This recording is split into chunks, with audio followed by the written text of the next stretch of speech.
chegar de metralhadora, com 250 fuzileiros armados de metralhadora, para o ministro da Marinha tomar posse. Levantou-se e passou o maior esfregão no Serra, carão no Serra. Há uma suspeita de que ele foi assassinado. Por que que aquele jato foi se chocar com um avião teco-teco?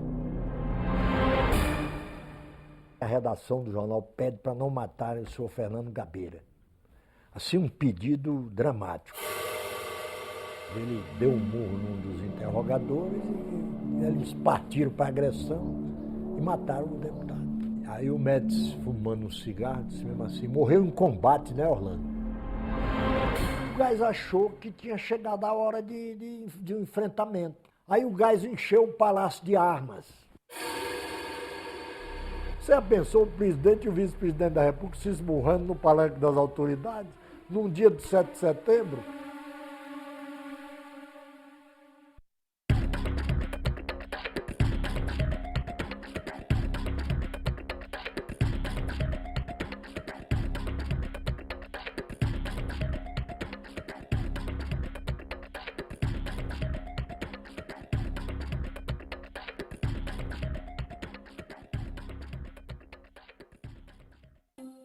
Comecei a trabalhar num jornal chamado Gazeta de Notícias em Fortaleza como ajudante de revisor. Naquele tempo era assim. Não havia curso de jornalismo, você entrava na profissão de jornalista como ajudante de revisor. Depois era revisor, depois noticiarista, repórter de polícia, repórter de cidade, e aí é que fazia política. Depois de cumprir uma fase de amadurecimento profissional.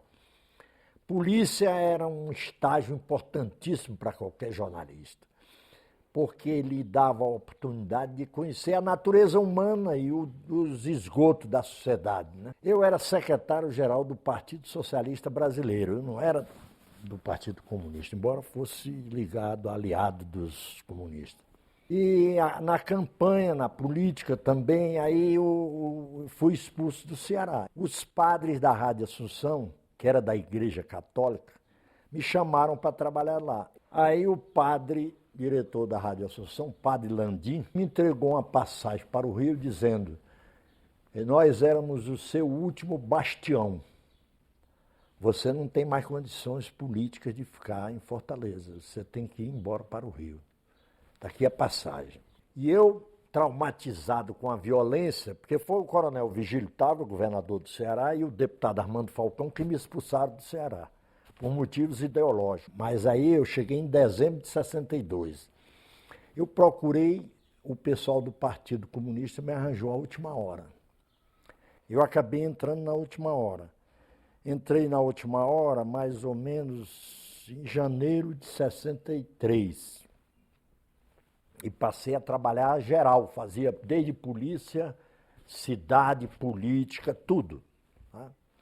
Fui aprovado e trabalhava na Vespertina. Em abril, não, em março, abril, eu entrei no Jornal do Brasil. Então eu continuei trabalhando na última hora e a partir de 2 horas até 7 da noite no Jornal do Brasil. Mais tarde a turma do partido me arranjou para ser copidestre no Jornal do Esporte à noite.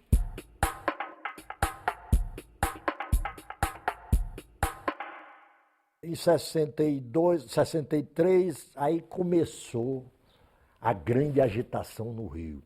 Eu passei a cobrir muitos sindicatos e uma tal de Frente Popular. Aqui no Brasil era o Leonel Brizola, muitos intelectuais, Marques da Costa Santos, Neiva Moreira,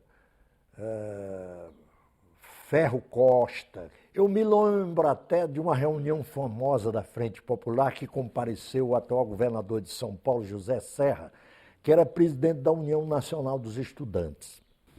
E o Serra fez um discurso de apoio aos marinheiros sublevados. E era natural naquele tempo, ele era o presidente da União Nacional dos Estudantes, os estudantes estavam muito radicalizados. Então o Ercos Corrêa, que representava o Partido Comunista dentro da frente, levantou-se e passou o maior esfregão no Serra, carão no Serra. Diz que o que estavam fazendo, apoiando a sublevação dos marinheiros, era dando à extrema-direita o pretexto para depor o presidente João Goulart e dar um golpe de Estado no Brasil, que era verdade. E passou uma grande esculhambação no Zé Serra.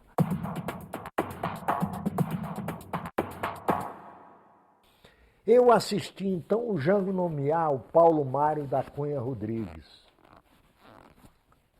que era o ministro da Marinha de então. O Jango nomeou o ministro da Marinha, mas a Marinha sublevada, a alta oficialidade contra o governo, por causa da sublevação dos marinheiros, que o Jango não condenou. Então, eu assisti o comandante Werneck, chefe de gabinete do Paulo Mário, chegar de metralhadora, com 250 fuzileiros armados de metralhadora, para o ministro da Marinha tomar posse. Você já pensou o que é isso? Quer dizer, a Marinha, a alta oficialidade, não queria a posse do almirante. O João Goulart representou um termo de compromisso. Termo de compromisso que foi articulado pelas figuras mais brilhantes do PSD de Minas, que era uma escola de estadista. Era o Amaral Peixoto, era Tancredo Neves, era Benedito Valadares, José Maria Alquimim. Houve até uma última tentativa da FAB de acabar com aquilo, foi uma tal de Operação Mosquito, que era os caças derrubarem o avião do Jango ao chegar ao território nacional, mas não houve nada disso. Diante da ameaça, o Jango foi em Porto Alegre e só veio depois para enganar os oficiais da FAB que queriam matá-lo, assassiná-lo. O Jango passou a romper os compromissos com aquela precária aliança que o mantinha no poder. Com isso ele caiu, o PSD retirou o apoio. No dia 1º de abril, a coisa se tornou fato consumado. Então, o que a análise dos comunistas sustentava era que a esquerda tinha cometido um erro fundamental. Decretou uma greve geral e tirou, inclusive nos ônibus, nos transportes coletivos, e tirou massa de manobra das ruas. Foi mais fácil para o golpe de Estado.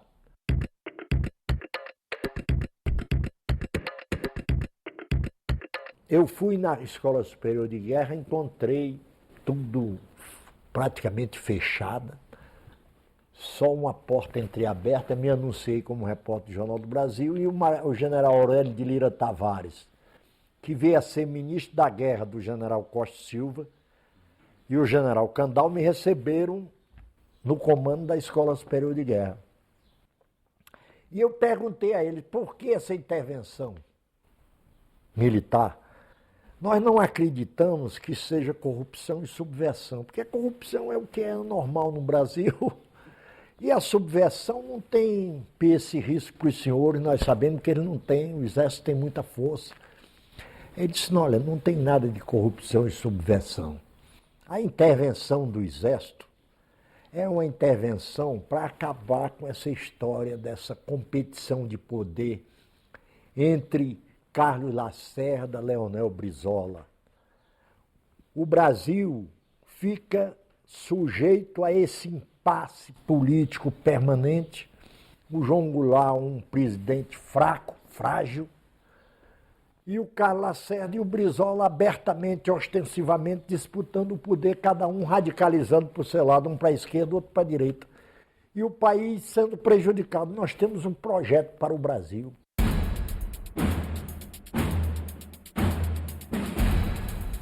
A UDN e o PSD estavam no Hotel Serrador negociando com os generais. O Carlos Lacerda já estava se apresentando. Na negociação com os generais, tinha um general chamado Muniz de Aragão, que com um rebenque assim, rejeitava todas as sugestões dos políticos do PSD e da UDN. Rejeitava assim. Então, na verdade, os generais já tinham praticamente escolhido o Castelo para candidato a presidente da República. Agora, as forças descontentes apresentavam os outros, apresentaram o Cordeiro de Farias, apresentaram o Marechal Eurico Gaspar Dutra, Mas tudo já estava articulado para ser o general Castelo Branco e esse Muniz Aragão batia o rebenque da mesa e dizia que era o general Muniz Aragão. O Castelo formou na Academia Militar de Sancy, na França. Era um sujeito que falava francês, gostava de teatro, tinha certa tintura de leitura literária, era um sujeito mais educado, né? Mas o Castelo tinha formação democrática. Agora, o Castelo resistiu muito a entrar na conspiração contra o Jango, mas entrou depois da sublevação dos marinheiros, que ele considerava intolerável. Aí ele entrou. E ele era o chefe do Estado-Maior do Exército. Você viu? O Jango estava perdido. O chefe do Estado-Maior do Exército conspirando contra o presidente da República. Acabou o presidente da República.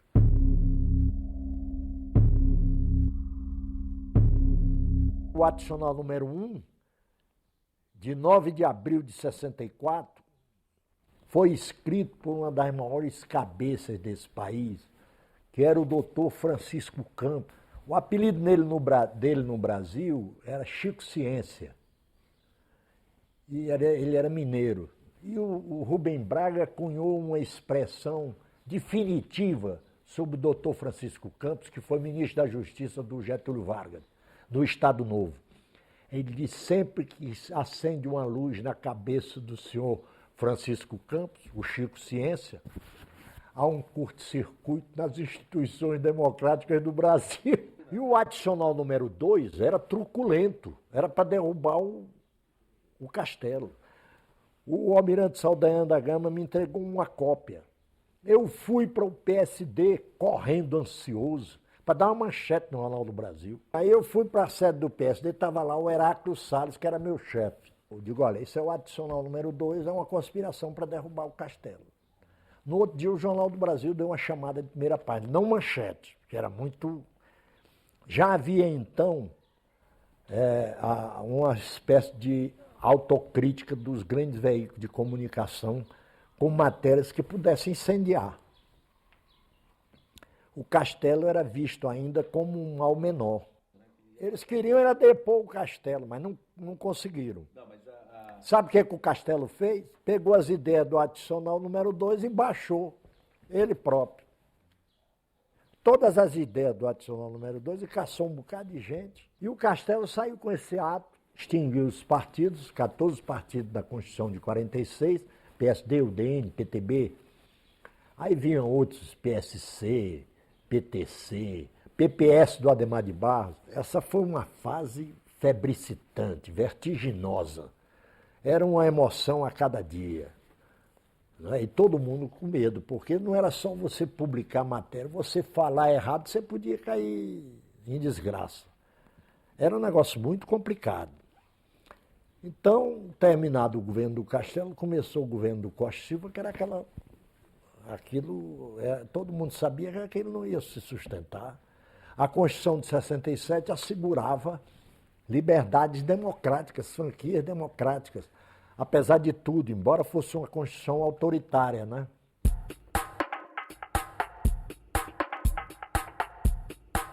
O Castelo não queria o Costa Silva.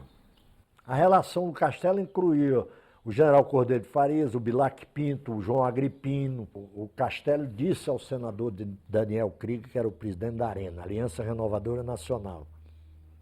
Os militares botaram um bipartidarismo. Ou era o MDB, que era a oposição, ou era a Aliança Renovadora Nacional, a ARENA, que era deles. Então ele disse ao Daniel Krieger, disse: olha, esse pessoal vai querer dar o golpe. Ele previu o ato institucional número 5. Ele disse: o senhor cuide da parte política e deixe a parte militar comigo. Mas aí ele foi visitar a terra dele, o Ceará, que não via há muito tempo, num avião teco-teco, e um avião caça da base aérea de Fortaleza o derrubou. Há uma suspeita de que ele foi assassinado. E há fortes elementos para se acreditar nisso, embora não haja prova. Por que aquele jato foi se chocar com um avião teco-teco? A decretação do AI-5 era uma resposta da decisão que a Câmara tomou no dia anterior, dia 12 de dezembro, negando a autorização para o Supremo Tribunal Federal processar o deputado Márcio Moreira Alves. A partir da decretação do AI-5, eu fui à noite, saí do Jornal do Brasil, ouvindo no rádio do carro a decretação do AI-5, fui para a TV Rio, onde eu fazia um programa à noite. E o que eu vi na TV Rio eram delegados, eram agentes do DOPS, do Rio de Janeiro. E ao olhar da fachada da TV Rio, que era um prédio de 3 andares, hoje tem um prédio de um apartamento de luxo, no Posto 6, em Copacabana. Em frente era o Forte Copacabana. Estavam os oficiais saindo de carro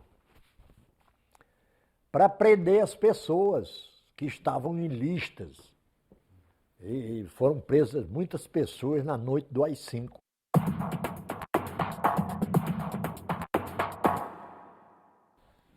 O Costa Silva teve um insulto cerebral.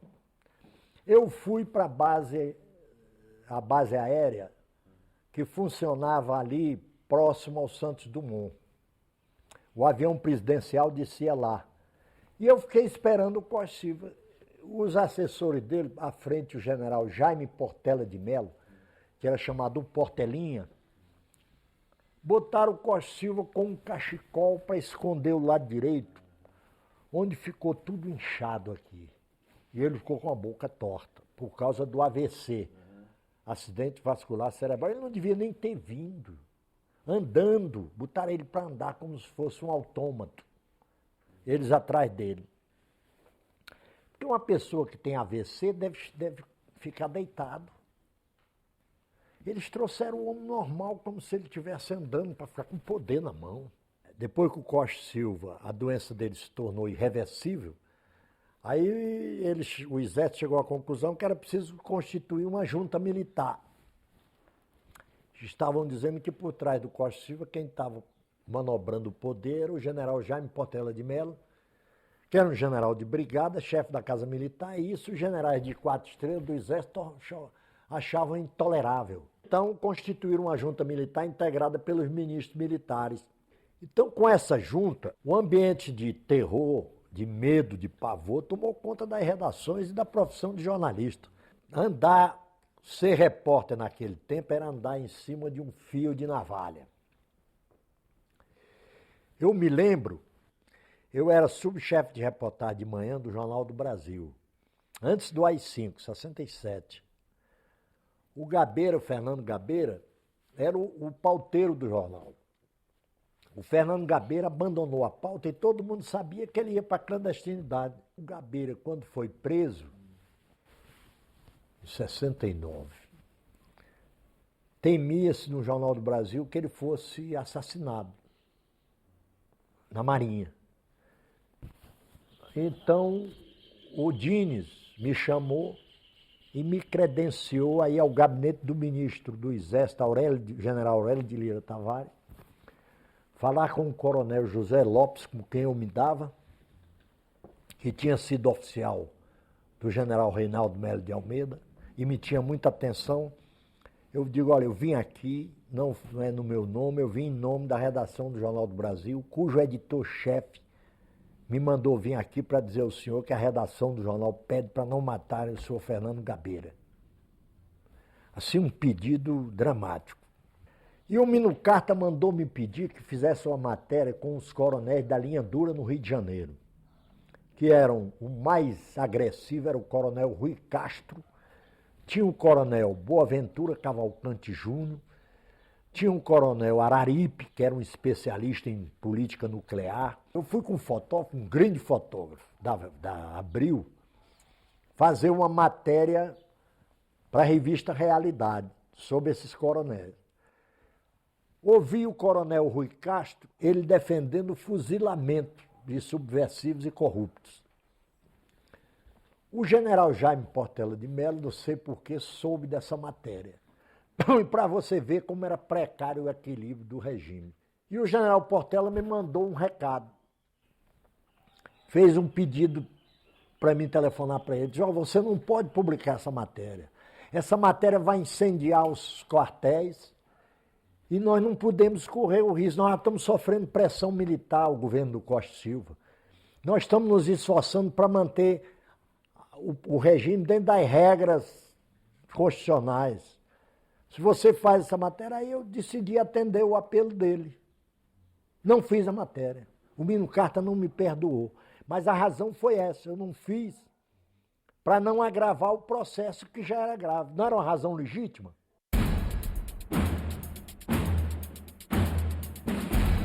Eu falei com vários militares e todo mundo ficava quando eu falava no nome do Rubens Paiva.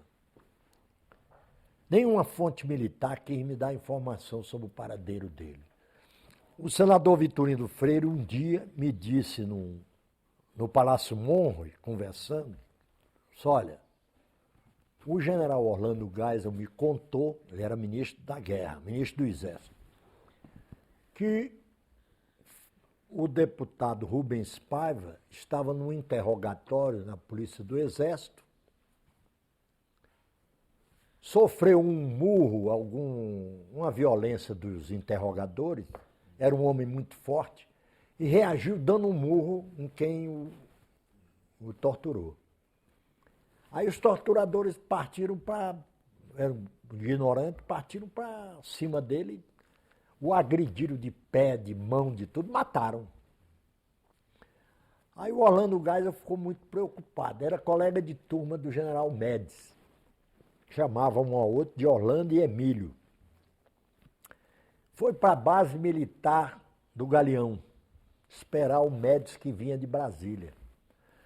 E esperou o Médici no pé da escada. Quando o Médici chegou no chão, fumando, descendo do avião, o Orlando disse, Emílio, tem uma notícia ruim. O que é?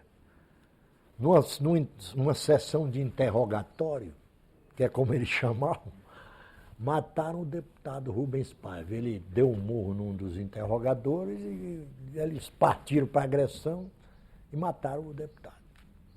Ele era muito forte. E aí o Médici, fumando um cigarro, disse mesmo assim, morreu em combate, né, Orlando? Morreu em combate, sujeito preso, manietado, cercado por vários interrogadores, naquela altura torturadores, né? Ele sofreu uma violenta tortura, reagiu e eles mataram. O governo do general Médici foi muito violento.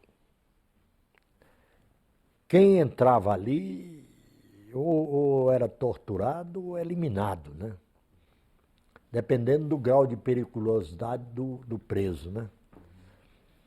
Na verdade, segundo me disse o Hércules Corrêa, dos 15 integrantes do Comitê Central do Partido Comunista, 13 foram assassinados. Sabe? 13 foram assassinados. Conta-se até que os sobreviventes reunidos no Meia, até com Prestes, julgaram e condenaram um deles, que era denominado por um código secreto do Serviço Secreto do Exército, VIP. Mataram esse cara, jogaram numa banheira e tocaram ácido nele. E jogaram pelo vaso sanitário. Ele era o homem que tinha entregue os companheiros para serem fuzilados.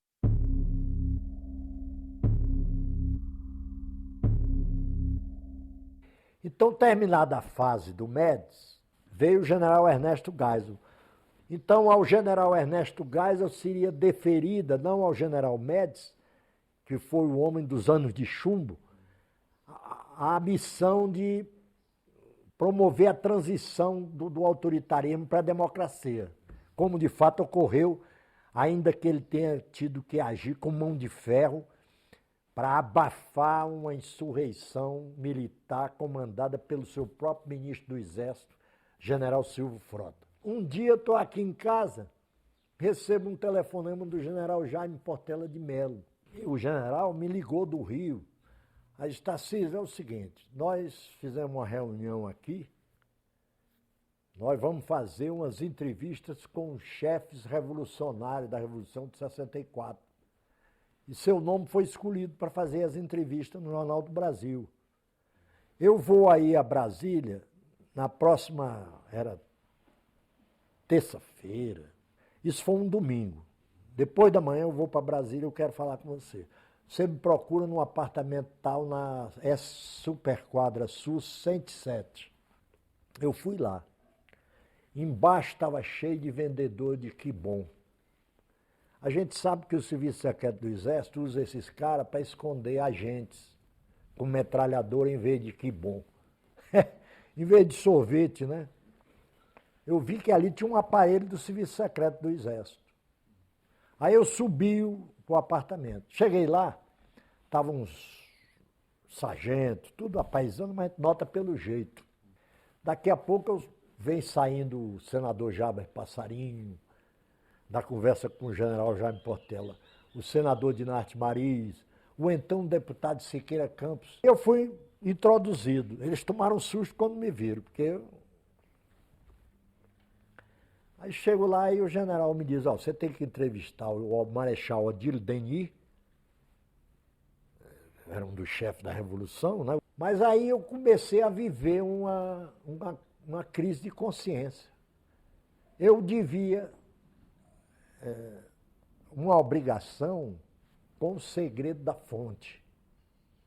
Mas aí era uma conspiração contra a minha profissão. Era uma conspiração que ia tornar o regime mais duro ainda.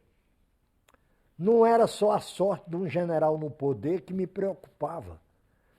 Era que esse general que estava no poder, o general Ernesto Geisel, estava promovendo a distensão lenta, gradual e segura. E o general Silvio Frota, quem servia o general Jaime Portela de Mello, e essas entrevistas eram uma espécie de senha. Devia ser uma senha para uma insurreição militar, de apoio ao Silvio Frota contra a abertura política do general Geisel.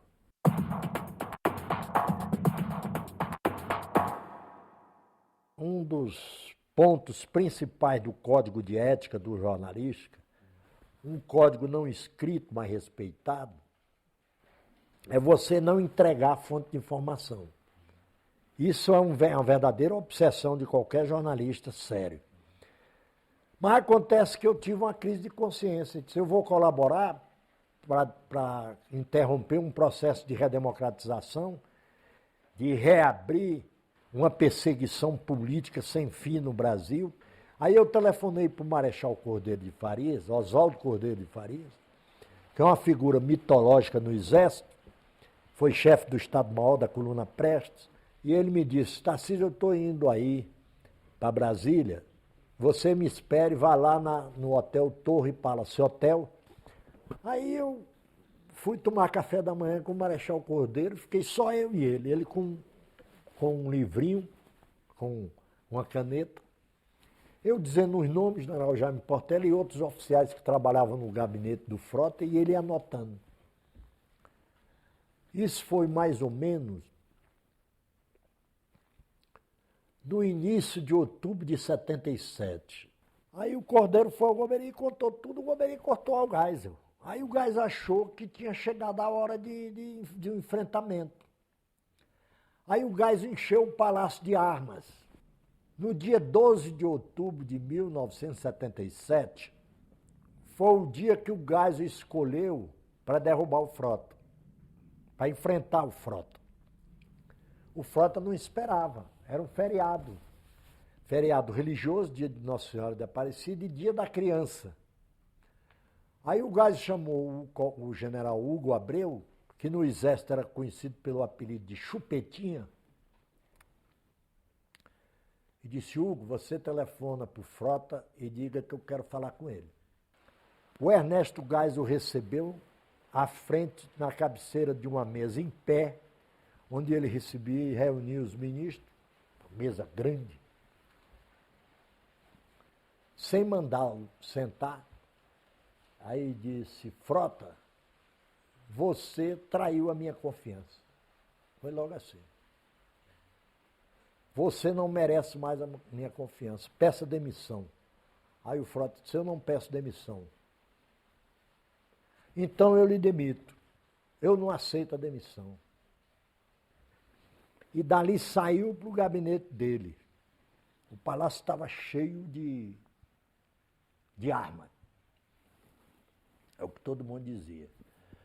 E o próprio pessoas ligadas ao general Geisel, oficiais, diziam isso. Aí então o Frota foi lá para o telefone. Aí o Geisel também foi para o telefone. Convidou os 4 comandantes das grandes unidades, que era o 1º, 2º, 3º e 4º Exército, para uma reunião no Palácio do Planalto. Bom, aí chega no dia seguinte, 13 de outubro,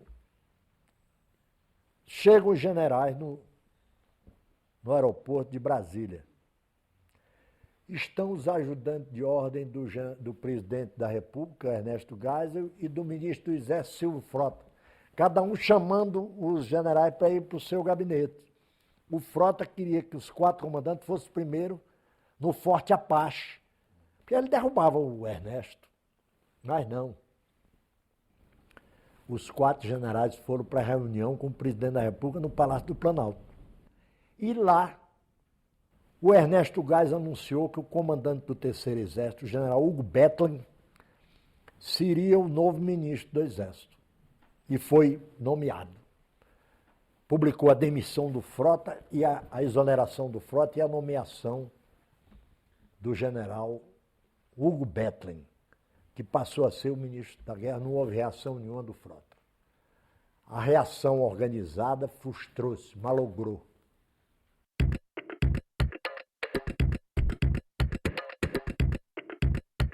A abertura já era motivo de contestações no Rio de Janeiro. As bancas de jornais, os atentados, mataram na Câmara de Vereadores no Rio de Janeiro, mataram uma vereadora, uma senhora funcionária. Os atentados à bomba nas bancas dos jornais. Eram os serviços de informações militares e do SNI resistindo contra a abertura. Então, o que fez o Geisel? O Geisel escolheu um general que não era o mais preparado para ser presidente da República, que nunca nem pensou nisso, que era o general João Batista de Oliveira Figueiredo. Por que ele escolheu?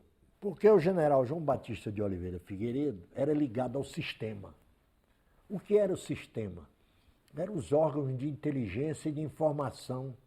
O SNI, os órgãos de inteligência dos ministérios, as divisões de segurança e informação, os serviços secretos do Exército, da Aeronáutica e da Marinha, que era o Centro de Informação da Marinha. O Geisel escolheu o Figueiredo, era general de divisão. Para ser promovido a general de Exército, ele passava para trás na lista 14 generais, inclusive o Chupetinha, o general Hugo Abreu. Foi outra rebelião contra o Geisel, não pela direita, como o Silvio Frota, contra a abertura. Foi uma rebelião pela esquerda, porque ele estava ligado ao Tancredo Neves, ao MDB. Ele estava ligado à candidatura de contestação que o MDB tinha abraçado do general Euler Benter Monteiro. Você vê aí como o Geisel estava no meio de 2 fogos.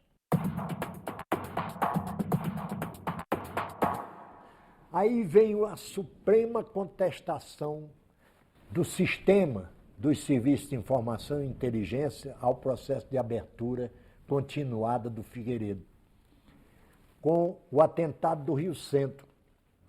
O general Golbery, em carta ao general Figueiredo, que era o presidente da República, achava que não podia haver conciliação em nome do projeto de abertura, que os resistentes tinham que ser identificados, descobertos, identificados e punidos exemplarmente.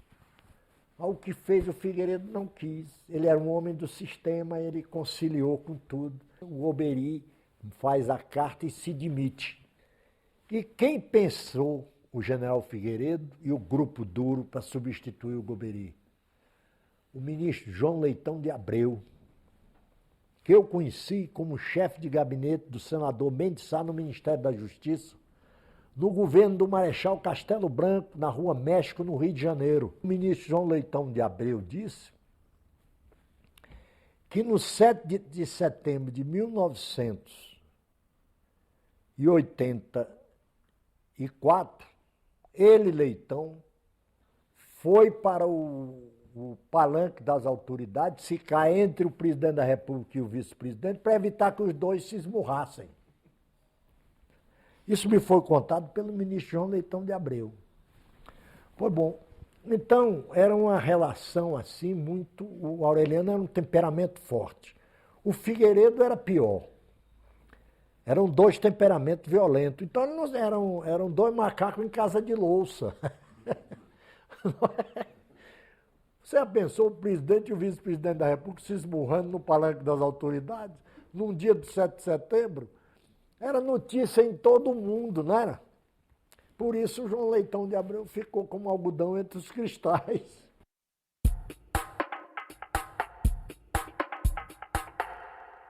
Ele não conduziu, ele não queria ninguém. Parecia que ele queria só a ele. Bom, então Figueiredo acabou desautorizando as prévias que o Sarney tinha realizado e que davam a vitória ao Aureliano Chaves. Diante desse quadro, o Sarney fez a caminhada que todo mundo sabia que ele ia fazer. Renunciou à presidência do PDS, eu assisti à reunião dramática no edifício Sofia, ali no setor comercial sul.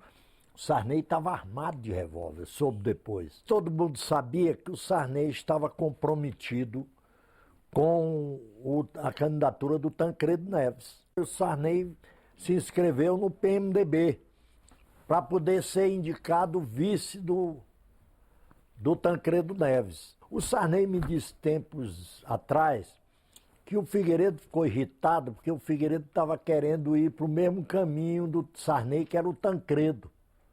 Quer apoiar o Tancredo, mas como o Sarney foi, ele ficou irritado. Aqui em casa eu fiz um jantar para ele e ele botava sempre a mão aqui. Depois é que se disse, o próprio Renaud Matos Ribeiro me contou, que era médico dele, que ele sentia dor aqui, que era a diverticulite, já em estágio avançado. Morreu de infecção generalizada, porque foi adiando. Aliás, o general Ivan Mendes me contou que houve uma tentativa de golpe desses generais ligados ao Figueiredo, inclusive o Walter Pires. Me contou num apartamento que ele tinha aqui na Asa Norte. E naquela madrugada anterior ao dia 15 de março, eles estiveram em várias reuniões, o general Leônidas Pires Gonçalves participando. O general Ivan Mendes, que era o chefe do SNI escolhido pelo Tancredo, participando. Houve reunião dos ministros do Supremo Tribunal Federal na casa do Cordeiro Guerra, que era o presidente do Supremo Tribunal Federal, ministro Cordeiro Guerra.